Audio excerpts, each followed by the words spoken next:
there are lots of research which has been done, and the evidence is getting stronger as well. There are lots of multi-level studies. There are lots of multi-level studies and longitudinal studies nowadays which suppose that there is a relationship between income quality and health. And this is a bit of a dental health evidence, and it's all multi-level studies done recently in 3 different countries: Japan, Brazil, and United States. Now, all 3 studies shows that there is income inequality has a relation with poor dental health, and there was a relationship. So, based on that, my aim for the study is to explore the effect of income inequality and use of dental services in the multi-level analysis.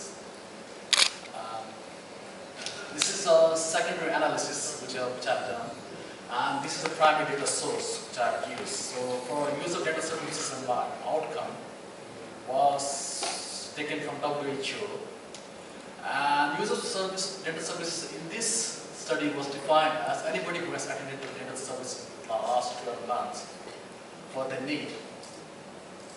Income inequality, so it was taken from World Bank, and Gini coefficient, which is very widely used to measure the income inequality, and it's an exposure. And obviously,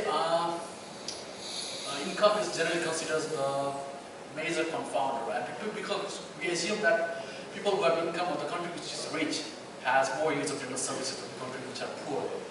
So, national income from World Bank, taken as GDP per capita, is a confounder.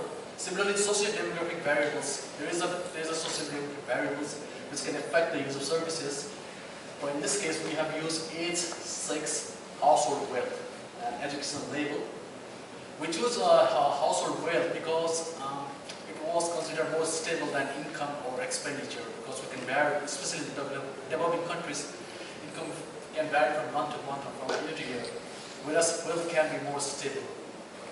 And finally, we also choose indented status.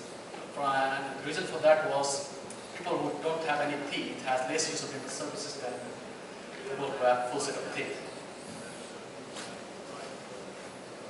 So all the variables were pretty straightforward. For household wealth and education, we calculated it, and it was based on 11 household items. The questionnaires were designed for specific countries to measure the household wealth, and it was tailored for individual countries.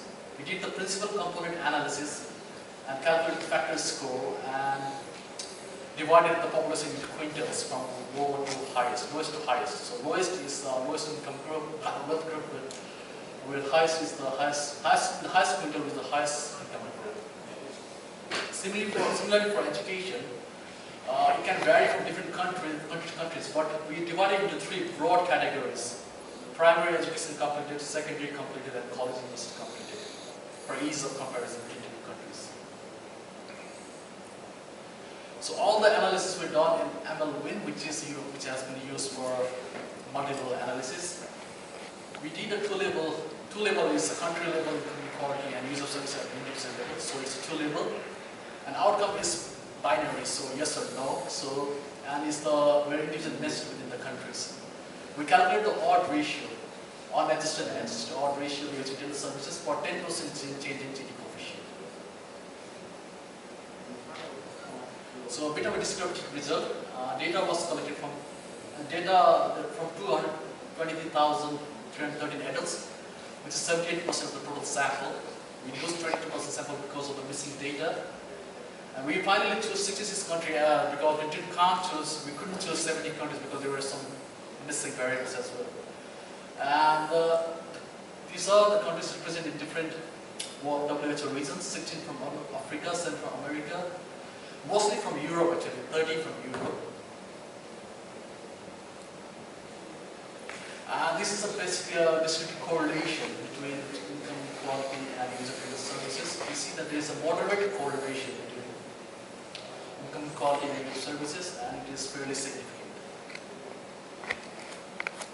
So, for result in multi-level analysis, we use the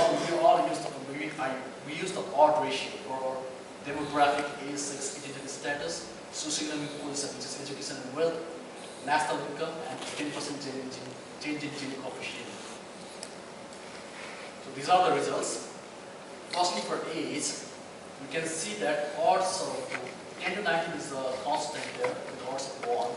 You see that all the age groups, odds of using dental services increases compared to the baseline. And unadjusted model is where we didn't adjust for any other variables. We adjust for all other variables like sex, education, wealth, and income and inequality. Similarly for sex, when women was taken as constant, men had less use of dental services, which we expected actually. In both are adjusted and unadjusted model. Similarly for socioeconomic factors, education, we see that compared to primary, odds of using dental services increase in secondary and university. And it follows the gradient. Similarly for wealth, compared to first quintile, there is odds of using dental services increases. And you can see from this slide that there is a socioeconomic gradient in use of dental services. Similarly for identity status, compared to non-identity, identity people had less use of dental services, which was as expected. Similar for GDP per capita, which was based on 5,000 increase in GDP per capita, odds of use of dental services increased as GDP per capita increased. Similarly for Gini coefficient, it was inversely related. So as income inequality increased, use of dental services decreased in both the adjusted and unadjusted. Finally, for income inequality, we used 5 models. For model 1 for income inequality was unadjusted, and these are the odd ratio. Model 2 was adjusted for sex and age. There was no change. Model 3 was adjusted for education and wealth. So odds decreased slightly, which was accentuated, but it's still significant. And for model 4, we adjusted for identity status. It didn't change a lot. And finally, for GDP per capita, it was accentuated, but remained still significant. So the conclusion here is income inequality was negatively associated, and there was evidence showing that there is a relationship between income inequality and use of dental services. And the odds of using dental services decreased by 16% for every 10% increase in Gini coefficient when we adjusted for all the other confounders.